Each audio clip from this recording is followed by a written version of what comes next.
الله أكبر الله أكبر لا إله إلا الله الله أكبر الله أكبر ولله الحمد الله أكبر الله أكبر الله أكبر لا إله إلا الله الله أكبر الله أكبر ولله الحمد الله أكبر الله أكبر الله أكبر لا إله إلا الله الله أكبر الله أكبر ولله الحمد. السلام علیکم ورحمۃ اللہ وبرکاتہ. نحمدہ ونصلی علی رسولہ الکریم.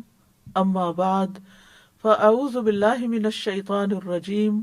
بسم اللہ الرحمن الرحیم. رب اشرح لی صدری ویسر لی امری واحلل عقدۃ من لسانی یفقہوا قولی. ان اللہ وملائکتہ یصلون علی النبی یا ایہا الذین آمنوا صلوا علیہ وسلموا تسلیما. ان اللہ وملائکتہ یصلون علی النبی یا ایہا الذین آمنوا صلوا علیہ وسلموا تسلیما. بے شک اللہ اور اس کے فرشتے نبی پر صلات بھیجتے ہیں. اے لوگو جو ایمان لائے ہو اس پر صلات بھیجو اور سلام بھیجو. خوب سلام بھیجنا. پیغمبر وہ انسان ہوتے ہیں جنہیں اللہ تعالیٰ اپنی رسالت کے لیے اپنا پیغام انسانوں تک پہنچانے کے لیے چن لیتے ہیں. پھر ان کی زندگیاں اس کام کے لیے وقف ہو جاتی ہیں. وہ تعلیم و تدریس اور اپنی عملی زندگی کی مثال کے ذریعے لوگوں کو اللہ کی عبادت اور دنیا میں رہنے کا طریقہ سکھاتے ہیں. اس کے لیے وہ خوب محنت کرتے ہیں. جو لوگ ان کی بات نہیں مانتے ان کی مخالفت برداشت کرتے ہیں. ان کی طرف سے آنے والی اذیتیں بھی برداشت کرتے ہیں. ابتدا سے ہی حضرت آدم علیہ السلام کے زمانے سے ہی ایسے نبی اور رسول آتے رہے جو لوگوں کو اللہ کی باتیں بتاتے رہے. ان میں سے سب سے آخر میں اللہ تعالیٰ نے محمد صلی اللہ علیہ وسلم کو اپنا پیغمبر بنا کر بھیجا. آپ کی زندگی میں ہر قسم کے لمحات آئے لیکن آپ صابر و شاکر بندہ بن کر رہے. آپ پر دین مکمل ہوا. آپ کا ساری امت پر بہت بڑا احسان ہے, ساری انسانیت پر بہت بڑا احسان ہے کہ آپ نے تمام تر مشکلات کے باوجود اللہ کا کلام مکمل طور پر ہم سب کے لیے پہنچا دیا. اس احسان عظیم کا اعتراف کرتے ہوئے ہم سب پر لازم ہے کہ ہم آپ کے لیے دعائیں کریں, آپ سے محبت رکھیں, آپ کی اتباع کریں اور آپ پر کثرت سے درود و سلام بھیجیں. تو آج ہم درود و سلام کے موضوع پر ہی گفتگو کریں گے. سورۃ الاحزاب کی آیت نمبر 56 کے حوالے سے. کیا ایمان والو نبی صلی اللہ علیہ وسلم پر خوب صلاۃ و سلام بھیجو. اس میں ہم دیکھتے ہیں کہ اللہ سبحانہ تعالیٰ کی طرف سے بھی صلاۃ ہے, ملائکہ کی طرف سے بھی صلاۃ ہے, اور پھر ہمیں صلاۃ بھیجنے کا حکم دیا گیا ہے. تو اس کا مطلب کیا ہوا؟ اس کا مطلب یہ ہے کہ اللہ سبحانہ تعالیٰ مقرب فرشتوں کے پاس نبی صلی اللہ علیہ وسلم پر تعریفی کلمات بھیجتے ہیں اور اس کے فرشتے نبی صلی اللہ علیہ وسلم پر درود بھیجتے ہیں اور آپ کے لیے دعائیں کرتے ہیں. تو ہمیں ایمان والوں کو یہ کہا گیا ہے کہ ہم بھی اس رسول کی تصدیق کریں, اس کی شریعت پر عمل کریں اور ان پر بطور تحفہ آپ کی تعظیم کرتے ہوئے آپ پر درود و سلام بھیجیں. اس آیت سے پتہ چلتا ہے رسول اللہ صلی اللہ علیہ وسلم کے کمال کا, اللہ اور اس کی مخلوق کے ہاں آپ کے بلند درجات کا, آپ کی بلند قدر و منزلت کا اور آپ کے بلند ذکر کا, کہ ان اللہ و ملائکتہ یصلون، اللہ سبحانہ تعالیٰ اپنے فرشتوں اور ملائے اعلیٰ کے سامنے اپنے نبی محمد صلی اللہ علیہ وسلم کی مدح و ثنا بیان کرتے ہیں، کیونکہ اللہ سبحانہ تعالیٰ آپ سے بہت محبت کرتے ہیں۔ اور پھر تمام فرشتے آپ کی مدح و ثنا کرتے ہیں اور نہایت عاجزی سے آپ کے لیے دعائے رحمت کرتے ہیں۔ قرطبی کہتے ہیں کہ اس آیت کے ذریعے اللہ نے اپنے رسول کو اپنی زندگی میں اور آپ کی وفات کے بعد آپ صلی اللہ علیہ وسلم کو شرف اور مرتبہ بخشا ہے اور اپنے نزدیک آپ کے مقام کو بیان کیا ہے۔ یعنی اس آیت سے ہمیں یہ پتہ چلتا ہے کہ نبی صلی اللہ علیہ وسلم کا مقام اللہ سبحانہ تعالیٰ کے ہاں اور اللہ کے فرشتوں کے ہاں کتنا بڑا ہے۔ اللہ سبحانہ تعالیٰ نے نبی صلی اللہ علیہ وسلم کو ہمارے لیے بلکہ تمام جہان والوں کے لیے رحمت بنا کر بھیجا ہے، اور جو اللہ کی توحید کا اقرار کرنے والے آپ پر ایمان لائیں والا بنا کر بھیجا ہے۔ اللہ سبحانہ تعالیٰ نے آپ کو رسولوں کے سلسلے کے منقطع ہونے کے بعد بھیجا، فترت الرسل کے بعد بھیجا، پس اللہ نے ان کے ذریعے سب سے زیادہ سیدھے اور سب سے زیادہ واضح راستے کی طرف ہم سب کی رہنمائی کی، بندوں پر آپ کی اطاعت اور تعظیم، ان کی حفاظت، ان کے حقوق کی بجا آوری اور ان پر درود و سلام بھیجنے کو واجب قرار دیا۔ بعض علماء کہتے ہیں کہ آپ صلی اللہ علیہ وسلم کی خصوصیات میں سے یہ ہیں کہ قرآن میں اور کسی دوسری کتاب میں آپ کے علاوہ کسی دوسرے نبی پر سلام نہیں بھیجا گیا، بس یہ وہ خصوصیت ہے آپ کی جس کے ساتھ اللہ نے باقی انبیاء کے علاوہ صرف آپ کو خاص کیا ہے۔ اسی طرح ابن عاشور کہتے ہیں کہ ازواج النبی کے بارے میں احکامات کے بعد یہ آیت آئی ہے، یعنی سورۃ الاحزاب میں، تو اس میں رسول اللہ صلی اللہ علیہ وسلم کی ثنا اور آپ کے مقام کی خبر دی جا رہی ہے، اور یہ کہ ان احکامات کا آپ کے مقام و مرتبہ کے مطابق اجرا ہے، یعنی نبی صلی اللہ علیہ وسلم کا جتنا بڑا مقام اور مرتبہ ہے اسی اعتبار سے آپ سے متعلق جو احکامات ہیں ان کو سنجیدگی سے لینا چاہیے۔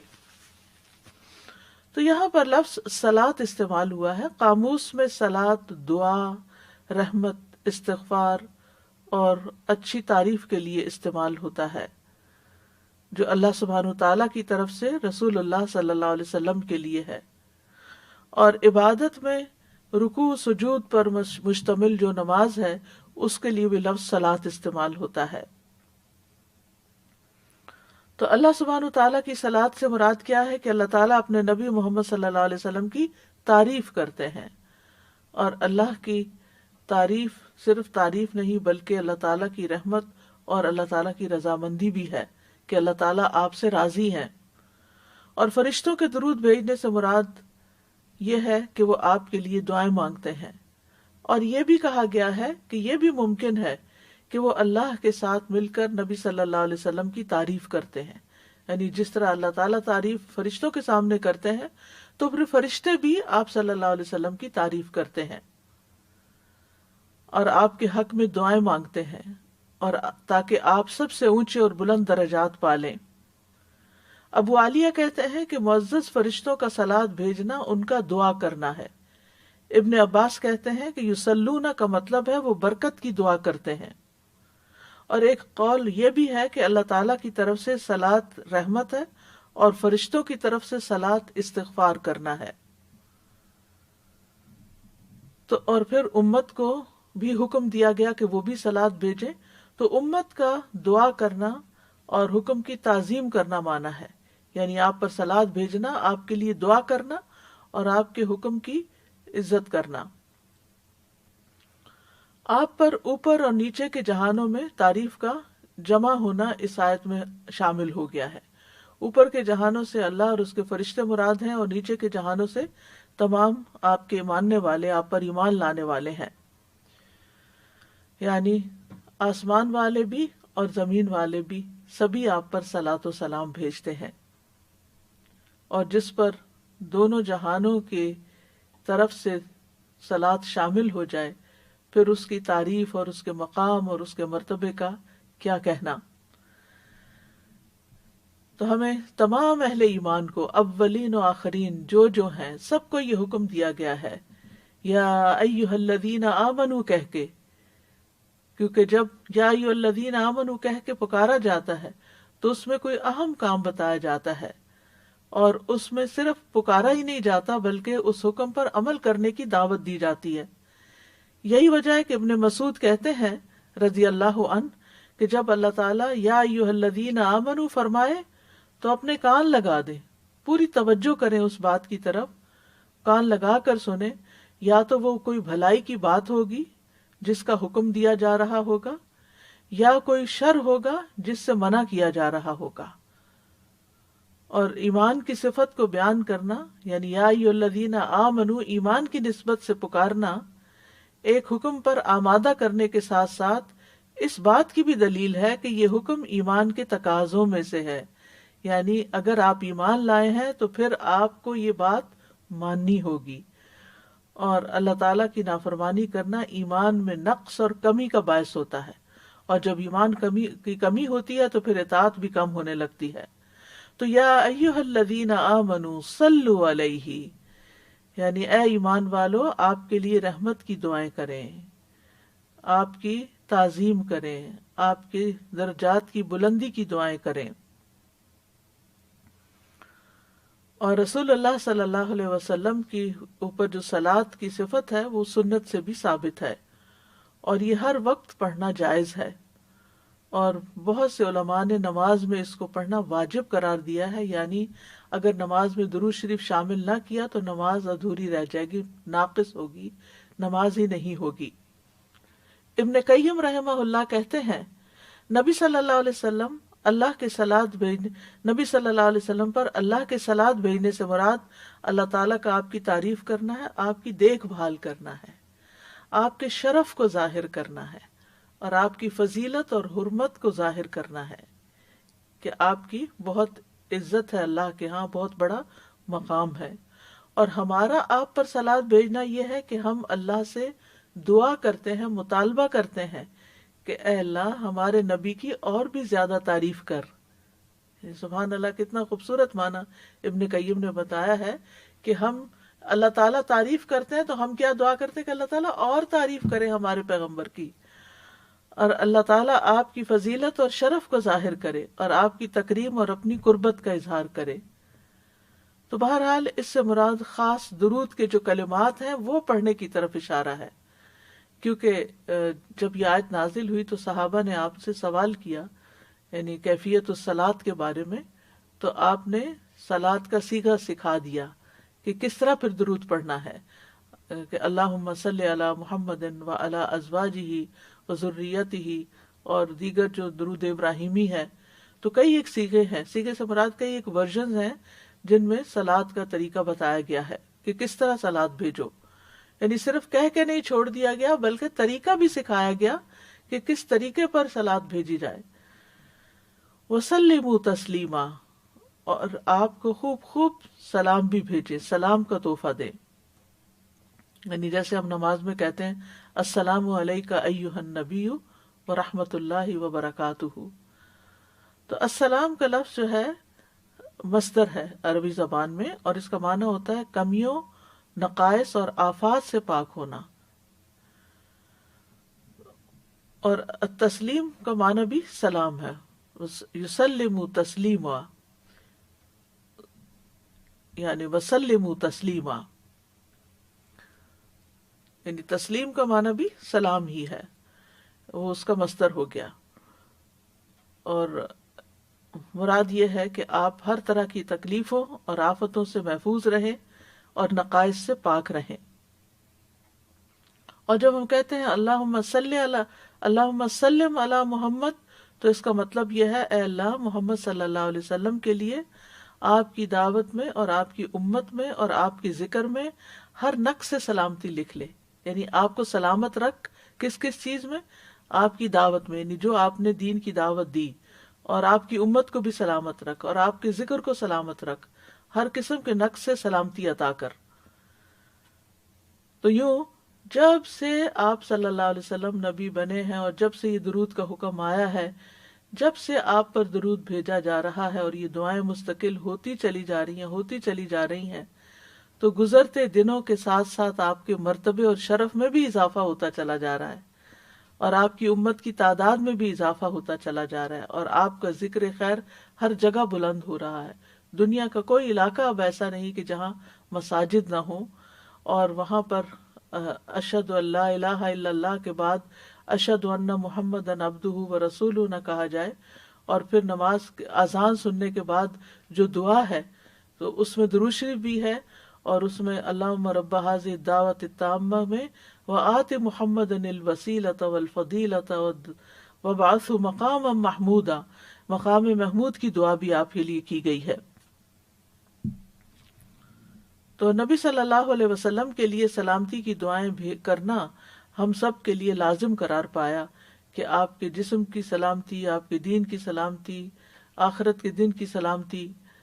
اور پھر یہ کہ السلام کا لفظ جو ہے یہ اللہ کے اسماء حسنی میں سے بھی ہے، یعنی اللہ تعالیٰ سلامتی دینے والا ہے۔ السلام علی النبی کا مطلب ہے آپ کے لیے ہر آنے والی آفت سے آپ کو سلامتی عطا ہو، اور نہ صرف یہ کہ دنیا میں بلکہ قیامت کے دن کی ہولناکیوں سے بھی، پلسرات وغیرہ سے بھی، یہ ساری یعنی ہر جگہ آپ سلامت ہو۔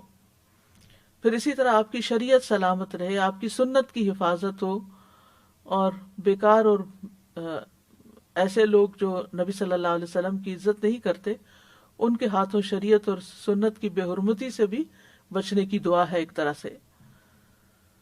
تو بہرحال یہ صلاۃ و سلام جو ہے اس کو ہم اردو میں درود پڑھنا کہتے ہیں، یعنی عام جو مفہوم ہے اس کا وہ درود پڑھنا ہے۔ تو اللہ اور اس کے فرشتے آپ پر درود بھیجتے ہیں، جیسے سورۃ الاحزاب کی آیت نمبر 43 میں بھی آتا ہے، هو الذی یصلی علیکم وملائکتہ لیخرجکم من الظلمات الی النور وکان بالمؤمنین رحیما۔ وہی ہے جو تم پر صلات بھیجتا ہے اور اس کے فرشتے، تاکہ وہ تمہیں اندھیروں سے روشنی کی طرف نکال لائے، اور وہ ایمان والوں پر ہمیشہ سے نہایت مہربان ہے۔ اور نبی صلی اللہ علیہ وسلم پر درود بھیجنا اللہ کے حکم کی تعمیل ہے، یعنی جب ہمیں کہا گیا یا ایھا الذین آمنوا، تو پھر ہم اپنے کان لگا کر سنتے ہیں، اور پھر یہ دعا یعنی درود شریف پڑھتے بھی ہیں۔ تو شیخ سعدی کہتے ہیں کہ آپ علیہم الصلاۃ والسلام پر درود بھیجنا اللہ سبحانہ اور تعالیٰ اور اس کے فرشتوں کی اقتداء ہے، پیروی ہے، اور جو حقوق آپ کے ہم پر عائد ہوتے ہیں، یعنی آپ نے جو قربانیاں کی اور ان سے ہم جو فائدہ اٹھا رہے ہیں، تو اس کا بدلہ دینا بھی ہے، کیونکہ اب ہم زندگی میں تو آپ کو جا کر نہ سلام کر سکتے ہیں، کیونکہ ہم آپ کے بعد دنیا میں آئے ہیں، نہ ہی آپ کو کسی اور شکل میں کوئی اس کا بدلہ دے سکتے ہیں، تو ہم آپ کو دعا ہی دے سکتے ہیں، اور جو شخص دل سے کسی کو دعا دیتا ہے وہ گویا اس کے احسان کا بدلہ دیتا ہے۔ اور پھر اس کے ساتھ ساتھ صرف یہ نہیں کہ دعا ہے اور احسان کا کوئی بدلہ چکا رہے ہیں، بلکہ یہ پڑھنا ہمارے اپنے ہی لیے فائدہ مند ہے، کیونکہ درود پڑھنے سے نیکیاں بڑھ جاتی ہیں اور گناہوں کا کفارہ ہو جاتا ہے۔ درود پڑھنا جو ہے ایمان کی علامت ہے، کیونکہ نبی صلی اللہ علیہ وسلم نے فرمایا تم میں سے کوئی شخص مومن نہیں ہو سکتا جب تک میں اس کے نزدیک اس کے والد، اس کی اولاد اور تمام لوگوں سے زیادہ محبوب نہ ہو جاؤں۔ تو گویا جب ہم آپ پر درود بھیجتے ہیں تو وہ ہماری محبت کا اظہار بھی ہوتا ہے، یعنی محبت کے تقاضوں میں سے ایک تقاضا کیا ہے کہ ہم آپ پر درود بھیجیں، اور ایک نیک اعمال میں سے بھی ہے اور تقرب والے اعمال میں سے بھی ہے۔ پھر اسی طرح نبی صلی اللہ علیہ وسلم پر درود بھیجنا آپ کی عزت کرنے کی علامات میں سے بھی ہے، یعنی جہاں ہم آپ سے محبت کرتے ہیں اس محبت کو درود کے ذریعے ظاہر کرتے ہیں۔ اسی طرح قرآن مجید میں جو ہمیں حکم ملا ہے کہ ہم آپ کی عزت کریں، تو یہ عزت کی علامت بھی ہے۔ اللہ تعالیٰ فرماتے ہیں لِتُؤْمِنُوا بِاللَّهِ وَرَسُولِهِ وَتُعَزِّرُوهُ وَتُوَقِّرُوهُ وَتُسَبِّحُوهُ بُكْرَةً وَأَصِيلًا، تاکہ تم اللہ اور اس کے رسول پر ایمان لاؤ، اس کی مدد کرو، اس کی تعظیم کرو، اور دن کے شروع اور آخر میں اس کی تسبیح کرو، یعنی اللہ سبحانہ تعالیٰ کی تسبیح کرو۔ توقیر کا لفظ جو ہے یہ ایک بہت جامع لفظ ہے، جس میں سکینت، اطمینان، تعظیم اور اکرام پایا جاتا ہے، اور رسول اللہ صلی اللہ علیہ وسلم کو اشرف قرار دینے اور آپ کی تکریم کرنے سے یہ توقیر مکمل ہوتی ہے۔ اس لیے آپ صلی اللہ علیہ وسلم پر درود بھیجنا آپ کی تعظیم اور آپ کے شرف کو تسلیم کرنے کی علامتوں میں سے ہے کہ ہم آپ کو واقعی اپنا بہت معزز مانتے ہیں۔ پھر یہ ہے کہ ایک بار درود بھیجنے پر 10 رحمتیں نازل ہوتی ہیں۔ نبی صلی اللہ علیہ وسلم نے فرمایا جو شخص ایک بار مجھ پر درود بھیجے گا اللہ اس پر 10 رحمتیں نازل کرے گا۔ ایک اور حدیث کے مطابق 10 گناہ معاف ہوتے ہیں اور 10 درجے بلند ہوتے ہیں۔ رسول اللہ صلی اللہ علیہ وسلم نے فرمایا جو شخص مجھ پر ایک مرتبہ درود بھیجے گا تو اللہ تعالیٰ اس پر 10 مرتبہ رحمتیں نازل کرے گا۔ اور ہم سب رحمت کے کتنے محتاج ہیں۔ اگر اللہ کی رحمت آ جائے تو ہماری ساری مشکلیں آسان ہو جائیں، ہمارے سارے کام بن جائیں۔ اور پھر فرمایا اور اس کے 10 گناہ معاف ہوں گے اور اس کے 10 درجات بلند ہوں گے۔ اللہ تعالیٰ کی رحمت کا فوری حصول کا ذریعہ ہے۔ رسول اللہ صلی اللہ علیہ وسلم نے فرمایا جو شخص میری امت میں مجھ پر اخلاص سے دل سے ایک بار درود پڑھے گا تو اللہ تعالیٰ اس کی وجہ سے اس پر 10 رحمتیں بھیجے گا۔ لیکن یہاں آپ دیکھ رہے ہیں شرط اخلاص کی شرط ہے۔ بعض اوقات ہم درود شریف پڑھ رہے ہوتے ہیں لیکن ایک دفعہ بھی نہیں سوچتے کہ کیا کہہ رہے ہیں، صرف زبان چلتی رہتی ہے، نہ دل حاضر ہے اور نہ ہی دماغ حاضر ہے اور نہ ہی ہم کوئی سوچ سمجھ کے وہ کام کر رہے ہوتے ہیں۔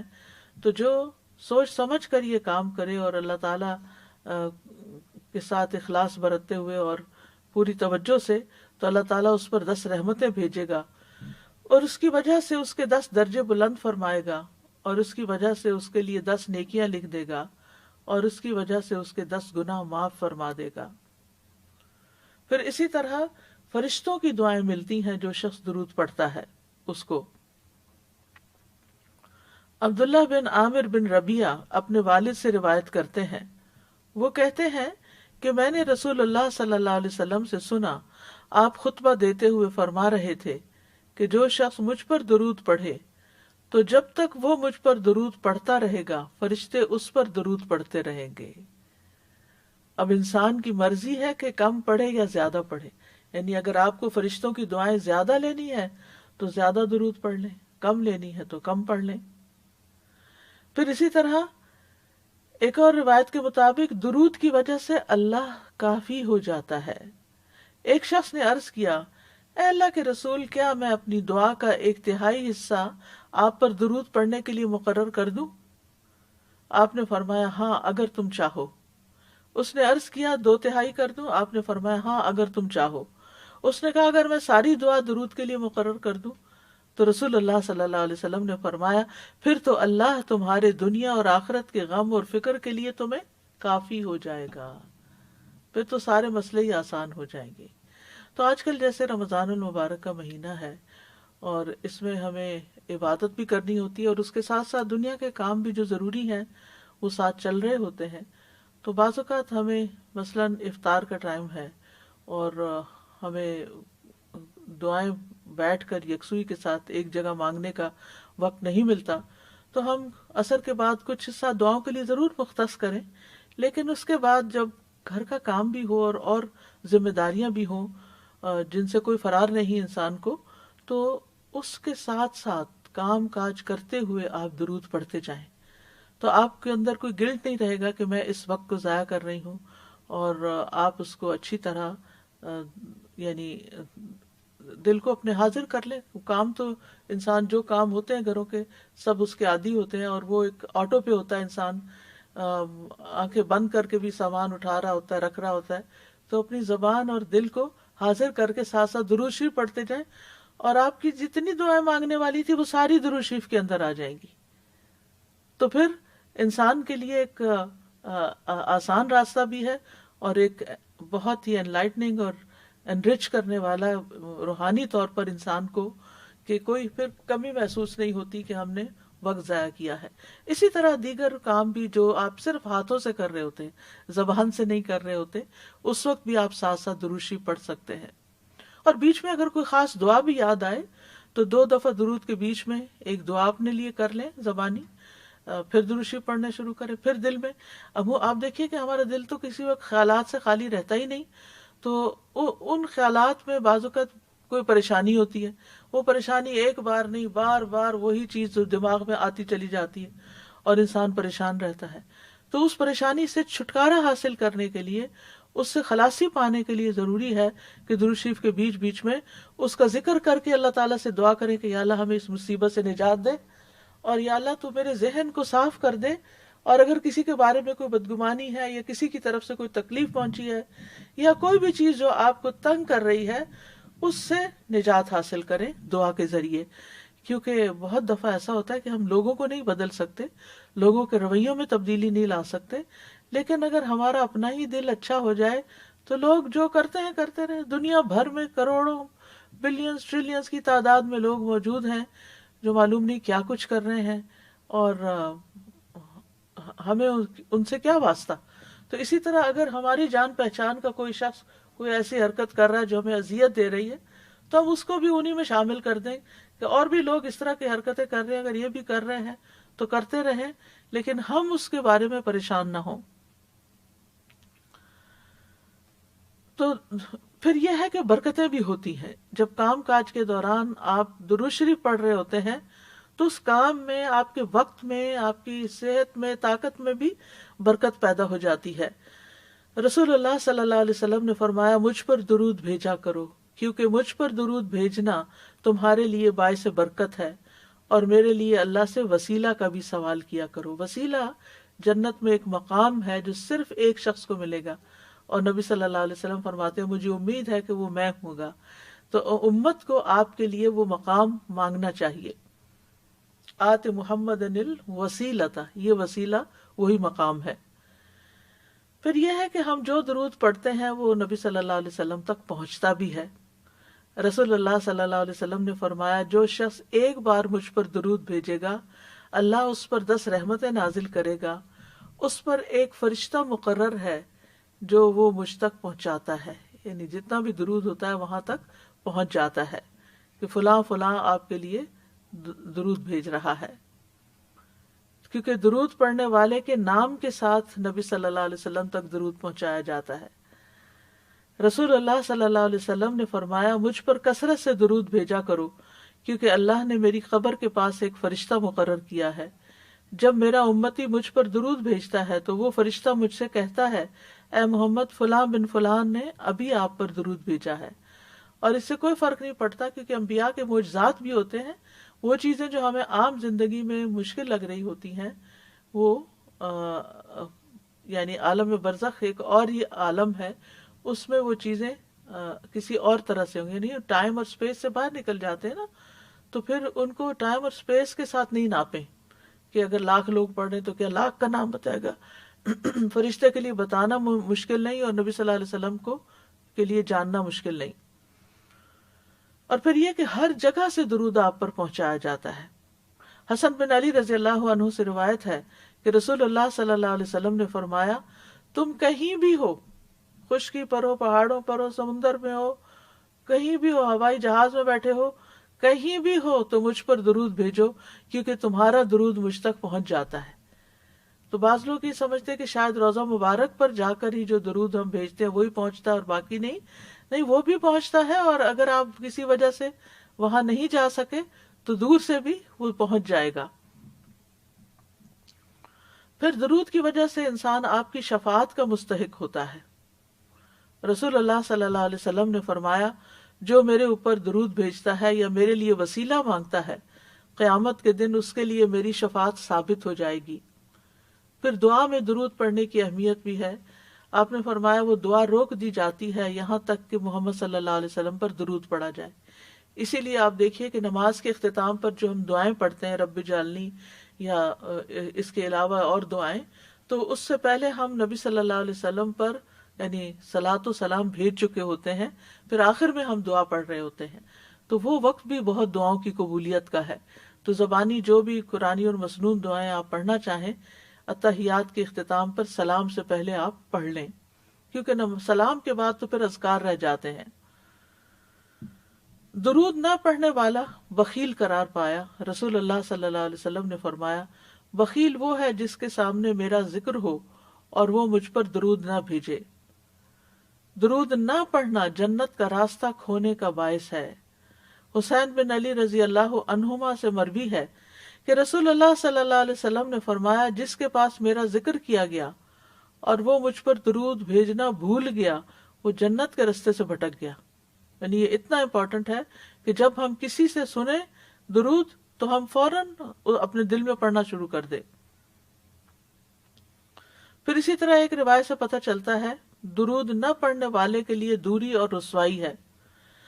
مالک بن حویرث سے مروی ہے، وہ کہتے ہیں کہ رسول اللہ صلی اللہ علیہ وسلم ممبر پر چڑھے، جب پہلی سیڑھی پر چڑھے تو فرمایا آمین، پھر دوسری سیڑھی پر چڑھے تو فرمایا آمین، تیسری سیڑھی پر چڑھے تو فرمایا آمین، پھر فرمایا میرے پاس جبریل آئے تھے علیہ السلام اور فرمایا اے محمد، جس نے رمضان کا مہینہ پایا پھر اس کی بخشش نہ ہو سکی تو اللہ اس کو اپنی رحمت سے دور کر دے۔ میں نے کہا آمین۔ فرمایا جس نے اپنے والدین میں سے دونوں یا ایک کو پایا اور آگ میں داخل ہو گیا تو اللہ اس کو اپنی رحمت سے دور کر دے۔ میں نے کہا آمین۔ فرمایا جس کے سامنے آپ کا ذکر آیا اور اس نے آپ پر درود نہیں بھیجا تو اللہ اس کو اپنی رحمت سے دور کر دے۔ کہیے آمین۔ میں نے کہا آمین۔ ایک روایت میں ہے کہ وہ شخص رسوا ہو جس کے سامنے آپ کا نام آیا اور اس نے آپ پر درود نہیں بھیجا۔ میں نے کہا آمین۔ تو صرف یہ کہ فائدہ ہی نہیں بلکہ نہ پڑھنے کے نقصان بھی ہیں، اور خاص طور پر ایسی جگہ پر جہاں آپ کا ذکر ہو رہا ہو اور پھر وہاں آپ پر درود نہ بھیجا جائے۔ درود پڑھنے کے دنیاوی فائدے بھی بہت سے ہیں، جن میں سے ایک صحت ہے، کیونکہ رحمت آتی ہے نا، تو جو رحمت آتی ہے تو پھر تو مشکل سے مشکل مرحلے آسان ہو جاتے ہیں۔ ہو سکتا ہے آپ میں سے کچھ لوگ شیخ صالح المغامسی کا نام جانتے ہوں، بہت بڑے اسکالر ہیں، ان کا ویب سائٹ بھی ہے الراسخون فی العلم، قرآن کی تفسیر بھی انہوں نے کی ہے، بہت ایک لمبا عرصہ مسجد قباء کے امام رہے ہیں۔ وہ شیخ صالح المغامسی جو ہیں وہ دل کی ایک بیماری میں مبتلا ہو گئے، جس کی وجہ سے ان کو دل کا آپریشن کروانا پڑا۔ یہ 2012 کی بات ہے۔ دل کا آپریشن کروانے کے بعد ان کے لیے ایک عجیب و غریب واقعہ رونما ہوا۔ اس واقعے میں اللہ کی عظمت اور قدرت عیاں اور ظاہر تھی، وہ اللہ جس کے ہاتھ میں سب کچھ ہے۔ شیخ بیان کرتے ہیں کہ 24 گھنٹوں کے بعد جب وہ ہوش میں آئے، یعنی آپریشن کے بعد، تو جو نرس شیخ کی بیماری کے حالات کی نگرانی کر رہا تھا اس نے کہا کہ خون میں کوئی چیز ہے۔ اس نے جو کچھ دیکھا اس نے اسپیشلسٹ ڈاکٹر کو بتایا، پھر اس ڈاکٹر نے اپنے گرد 14 ڈاکٹر اور جمع کر لیے، یہاں تک کہ شیخ اس ساری کارروائی سے خوف زدہ ہو گئے، کیونکہ ان کے ارد گرد کے ڈاکٹروں کے چہرے اور ان کے اظہار خیال میں بہت واضح تبدیلی تھی، یعنی مطلب یہ تھا کہ اب یہ بچنے والی کنڈیشن نہیں۔ اور انہوں نے وہ طبی سامان جو اس وقت شیخ کو لگایا ہوا تھا، اس کے بارے میں انہوں نے ایک دوسرے کو ایسے اشارے دیے جو اطمینان بخش نہیں تھے، یعنی یہ ہٹانے پڑیں گے تو اب ختم ہے۔ اور ڈاکٹروں کے جمع ہونے کے بعد ان کے پاس مشاورتی ڈاکٹر آدم لیرے آئے، جو کہ اس آپریشن کے ذمہ دار تھے۔ انہوں نے بتایا کہ کچھ خون ہے جو دل کے آپریشن کے بعد دل پہ جم گیا ہے۔ انہوں نے شیخ کو بتایا، شیخ صالح کو، کہ دوبارہ آپریشن کرنا پڑے گا اور دل کو دوبارہ آپریشن کے لیے کھولنا پڑے گا، کیونکہ جو خون ان کے دل پر جمع ہو گیا ہے وہ خطرناک حالات کی طرف لے جا رہا ہے، یعنی وہ بچنے کی امید نہیں۔ اس بنا پر دل پر جمع ہونے والے خون کا مکمل اخراج ضروری ہے۔ یہ خبر سن کر ان کے ہوش اڑ گئے، وہ اشہد ان لا الہ الا اللہ اور وان محمد رسول اللہ پڑھ رہے تھے کہ جانے کا وقت قریب آ گیا۔ پھر انہوں نے آپریشن کے لیے اپنی رضامندی ظاہر کر دی تو ڈاکٹروں نے ان سے لازمی طبی سامان کو ان سے الگ کر دیا جو اس وقت ان کو لگایا گیا تھا، اور ان کو لے کر دوبارہ آپریشن تھیٹر کی طرف جانے لگے۔ اس لمحے ان کا سامنا ایک لبنانی نرس نے کیا۔ وہ شیخ سے بہت متاثر تھی، یہ بہت مشہور آدمی ہے یہ۔ اس نے دیکھا کہ شیخ آپریشن ختم ہونے کے بعد خوش تھے، نرس خوش نہیں تھے، یعنی پہلا آپریشن ہونے کے بعد۔ نرس اس بات سے غمزدہ ہوئی کہ ایک ہی دن کے بعد شیخ کو دوبارہ آپریشن کی تکلیف برداشت کرنے کے لیے آپریشن تھیٹر کی طرف لے جایا جا رہا ہے۔ تو اسی وقت نرس نے کہا، یا صالح صلی علی النبی، وربی یفرجھا، کہ اے صالح آپ نبی صلی اللہ علیہ وسلم پر درود بھیجیں، اللہ اس بیماری کو دور کر دے گا۔ تو شیخ صالح نے اسے جواب دیتے ہوئے کہا اللہم صلی علی محمد وعلی آل محمد، اور شیخ اپنی اس روایت کو واقع خود یہ بیان کرتے ہیں اور قسم کھا کے کہتے ہیں کہ درود میں پڑھ رہا تھا کہ اچانک کوئی چیز تبدیل ہو گئی اور آپریشن کی کارروائی کے لیے استعمال کیے جانے والے اوزار تبدیل ہونے لگے، اور ڈاکٹر آدم کو ایک مرتبہ پھر بلایا گیا۔ جب انہوں نے الٹرا ساؤنڈ کی سکرین دیکھی تو وہ حیران رہ گئے۔ شیخ صالح سمیت سب کو ایک اچانک ناگہانی صورتحال کا سامنا تھا۔ دل میں جمع ہونے والا یہ خون سارے کا سارا بہہ کے جاری ہو گیا۔ اس وقت شیخ اپنے اس واقعے کے اثر سے رونے لگے۔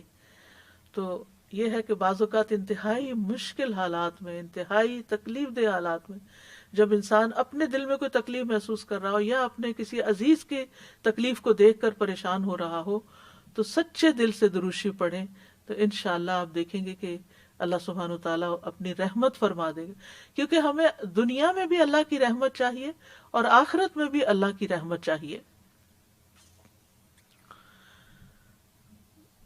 درود پڑھنے کے مواقع کون کون سے ہیں؟ نمبر 1 یہ کہ نبی صلی اللہ علیہ وسلم کا نام سنتے ہی، یعنی جب آپ کا نام سنیں تو درود پڑھیں۔ آپ نے فرمایا جس کے پاس میرا ذکر کیا گیا تو وہ ضرور مجھ پر درود بھیجے۔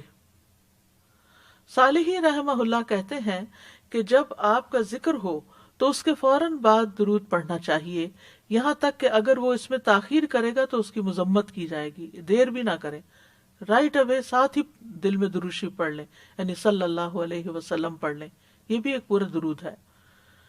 پھر ہر نماز کے پہلے اور آخری تشہد میں درود پڑھنا، یعنی دونوں تشہد میں درود پڑھنا۔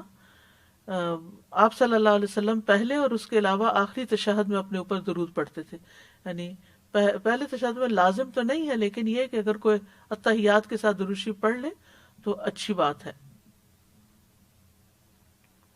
حضرت عائشہ فرماتی ہے کہ ہم رسول اللہ صلی اللہ علیہ وسلم کے لیے آپ کی مسواک اور آپ کے وضو کا پانی تیار رکھتے تھے، پھر جب اللہ عز و جل چاہتا رات میں آپ کو اٹھا دیتا، آپ اٹھ کر مسواک اور وضو فرماتے اور 9 رکعات اس طرح پڑھتے کہ ان میں سے کسی کے تشہد میں نہ بیٹھتے مگر 8ویں رکعت پہ بیٹھتے، جیسے ہم 3 وتر پڑھنے کے لیے 2 رکعت کے بعد بیٹھتے ہیں،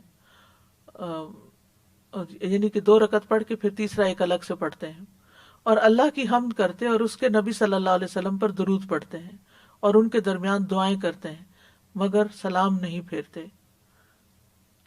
تو نبی صلی اللہ علیہ وسلم اللہ کی حمد کرتے اور درود پڑھتے اور پھر دعائیں بھی کرتے، پھر 9ویں رکعت بیٹھ کر پڑھتے، اللہ کی حمد و ثنا فرماتے، اس کے نبی پر درود پڑھتے، دعائیں کرتے، پھر اتنی آواز سے سلام کہتے کہ ہمیں سنائی دیتا، پھر بیٹھ کر 2 رکعتیں پڑھتے تھے، یعنی وتر کے بعد پھر 2 رکعتیں پڑھتے تھے۔ شیخ البانی کہتے ہیں کہ اس میں صریح دلیل ہے کہ آپ صلی اللہ علیہ وسلم نے پہلے تشہد میں بھی اپنی ذات پر درود پڑھا جیسا کہ دوسرے تشہد میں پڑھا۔ تو یہ ایک نایاب فائدہ ہے جو اس روایت سے ملتا ہے۔ اور یہ نہیں کہا جا سکتا کہ یہ صرف تہجد کی نماز کے لیے ہے۔ تہجد کی نماز نفل ہے، تو نماز ہے، فرض اور نفل کا فرق کیے بغیر جو ایک کام ایک نماز میں کیا جائے گا وہ دوسری میں بھی کیا جا سکتا ہے۔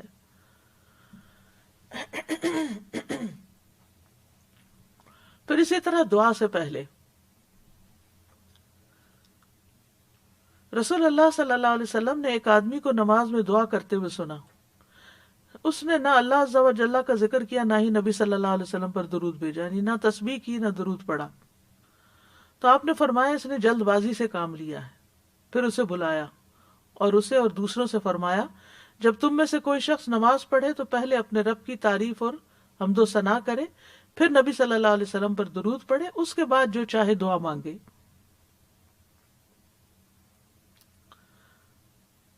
پھر اسی طرح اگر کسی مجلس میں لوگ بیٹھے ہوئے ہیں تو اس میں بھی اللہ کا ذکر کرنا چاہیے اور نبی صلی اللہ علیہ وسلم پر درود بھیجنا چاہیے۔ آپ نے فرمایا جو لوگ کسی جگہ پر مجلس کریں لیکن اس میں نہ اللہ کا ذکر کریں اور نہ نبی صلی اللہ علیہ وسلم پر درود بھیجیں تو وہ ان کے لیے نقصان کا باعث ہوگی. پھر اگر اللہ چاہے تو انہیں عذاب دے، چاہے تو ان کو بخش دے.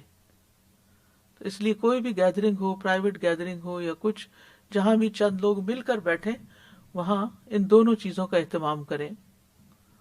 رسول اللہ صلی اللہ علیہ وسلم نے فرمایا جو لوگ کسی مجلس میں بیٹھتے ہیں اور اس میں نہ اللہ کا ذکر کرتے ہیں نہ نبی صلی اللہ علیہ وسلم پر درود بھیجتے ہیں تو یہ مجلس ان کے لیے قیامت کے دن باعث حسرت ہوگی، اگرچہ وہ ثواب کی بنا پر، یعنی اپنے اجر و ثواب کی بنا پر جنت میں داخل ہو جائیں، پھر بھی ان کو اپنے اس دن، اس میٹنگ، اس وقت کا احساس ہوگا کہ ہمارے پاس کتنا اچھا چانس تھا کہ ہم ذکر کرتے، یعنی اللہ سبحانہ تعالیٰ کا ذکر کرتے اور درود پڑھتے. تو اس لیے یہ جو شروع میں لیکچر کے کہا جاتا ہے نحمدہ و نصلی، تو یہ مختصر ترین خطبہ ہے. نحمدہ میں اللہ کی حمد و ثنا آ گئی اور نصلی میں درود شریف آ گیا، تو وہ اس مجلس میں پھر حسرت نہیں ہوتی. پھر اسی طرح مؤذن کی آواز سن کر، یعنی اذان سن کر، عبداللہ ابن عمرو بن العاص سے روایت ہے کہ انہوں نے نبی صلی اللہ علیہ وسلم کو فرماتے ہوئے سنا، جب تم مؤذن کو سنو تو اسی طرح کہو جیسے وہ کہتا ہے، پھر مجھ پر درود بھیجو، کیونکہ جو مجھ پر ایک دفعہ درود بھیجتا ہے اللہ اس کے بدلے میں اس پر 10 رحمتیں نازل فرماتا ہے. تو چاہیے کہ ہم جتنا بھی درود پڑھ رہے ہیں اس کی کوانٹٹی میں اور اضافہ کر لیں، یعنی اپنی روٹین میں. اور اس روٹین میں یہ بھی یعنی شامل ہے کہ ہم اذان کے بعد لازم کر لیں اپنے اوپر. پھر مسجد میں داخل ہوتے وقت نبی صلی اللہ علیہ وسلم جب مسجد میں داخل ہوتے تو پہلے درود و سلام پڑھتے، پھر یہ دعا پڑھتے اللہم اغفر لی ذنوبی وافتح لی ابواب رحمتک. پھر صفا مروہ کی سعی کرتے وقت آپ نے فرمایا پھر 7 بار اللہ اکبر کہو، ہر 2 تکبیروں کے درمیان اللہ کی حمد و ثنا کرو اور نبی صلی اللہ علیہ وسلم پر درود بھیجو اور اپنے لیے بھی دعا مانگو اور مروہ پہاڑی پر بھی ایسا ہی کرو. پھر جمعے کے دن اور رات کو آپ صلی اللہ علیہ وسلم نے فرمایا جمعہ کے دن اور رات کو کثرت سے مجھ پر درود پڑھا کرو، پس جو آدمی مجھ پر ایک دفعہ درود بھیجے گا اللہ اس پر 7 رحمتیں نازل کرے گا. پھر اسی طرح نماز جنازہ کی دوسری تکبیر کے بعد بھی درود پڑھنا چاہیے. قنوت نازلہ پڑھتے وقت نبی صلی اللہ علیہ وسلم پر درود بھیجا جاتا تھا. نبی صلی اللہ علیہ وسلم کا نام لکھتے وقت آپ پر درود بھیجنا. سفیان ثوری کہتے ہیں اگر حدیث کے پڑھنے والے کو کوئی اور فائدہ نہ بھی ہو تو اس کو یہ فائدہ ضرور حاصل ہوتا ہے کہ وہ رسول اللہ پر درود بھیجتا ہے، تو جب تک وہ حدیث کی کتاب پڑھتا رہتا ہے اس پر اللہ کی رحمت ہوتی رہتی ہے. بعض لوگ رموز اور اشاروں کے ذریعے سواد لکھ دیتے ہیں یا سواد لام عین لکھ دیتے ہیں یا پیس بی اپان ہم کو PHBU لکھ دیتے ہیں یا سم تھنگ لائک دیٹ. تو ان چیزوں سے بچنا چاہیے. مختصر لکھنے والا کیا چاہتا ہے؟ کیا اپنا اجر مختصر کرنا چاہتا ہے یا یہ کہ اس کا اجر ختم ہو جائے؟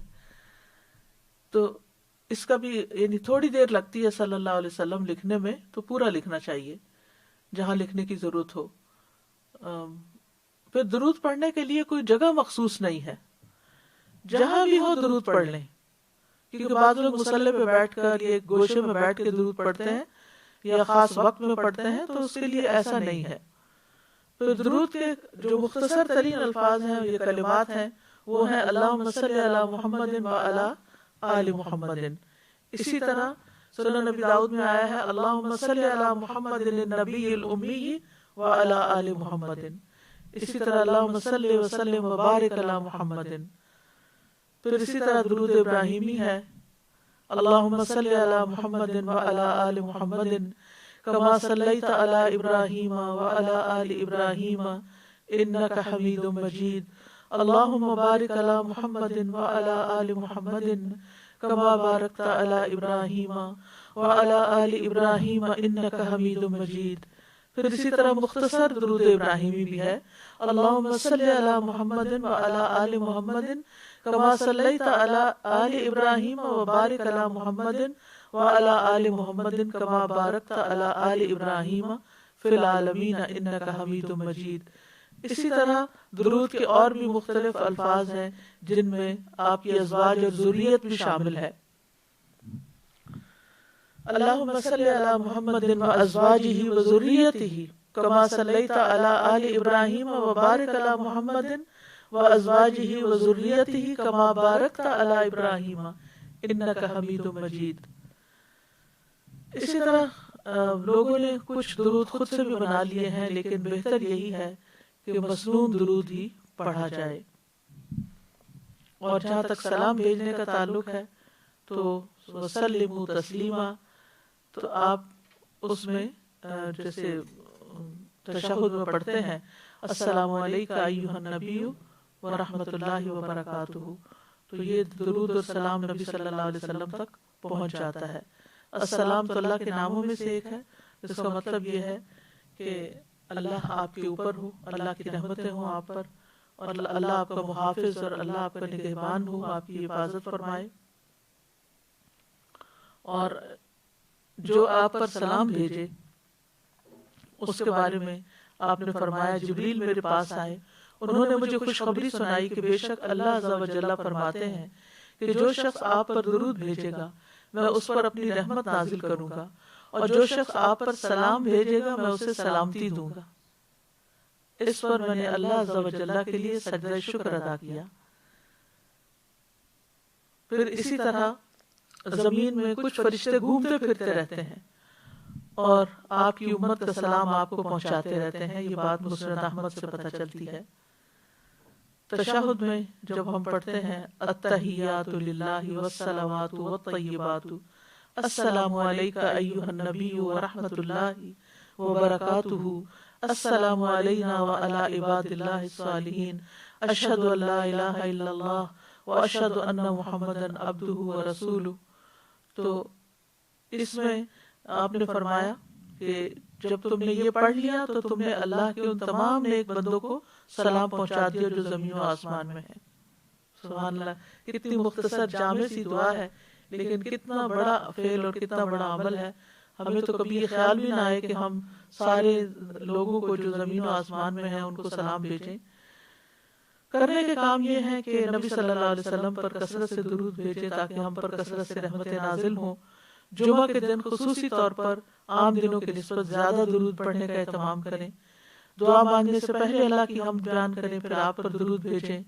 غموں اور دکھوں سے نجات کے لیے نبی صلی اللہ علیہ وسلم پر درود بھیجیں۔ اللہ کی رحمت کے فوری حصول، فرشتوں کی دعاؤں اور گناہوں کی بخشش کے لیے درود پڑھنے کی عادت ڈالیں۔ آذان ہو تو توجہ سے آذان سنیں، اس کے بعد درود پڑھیں تاکہ کل قیامت کے دن نبی صلی اللہ علیہ وسلم کی شفاعت کے مستحق بنیں۔ آپ کا نام لکھتے وقت مکمل صلی اللہ علیہ وسلم لکھیں اور نبی صلی اللہ علیہ وسلم سے ثابت شدہ الفاظ والا درود ہی پڑھیں، خود سے بنائے ہوئے درود پڑھنے سے گریز کریں۔ اللہ سبحانہ وتعالی ہمیں اس پر عمل کرنے کی توفیق عطا فرمائے۔ وآخر دعوانا ان الحمد للہ رب العالمین۔ سبحانک اللہم وبحمدک اشہد ان لا الہ الا انت استغفرک واتوب الیک۔ السلام علیکم ورحمۃ اللہ وبرکاتہ۔ اللهم صل على محمد وعلى آل محمد كما صليت على إبراهيم وعلى آل إبراهيم إنك حميد مجيد۔ اللهم بارك على محمد وعلى آل محمد كما باركت على إبراهيم وعلى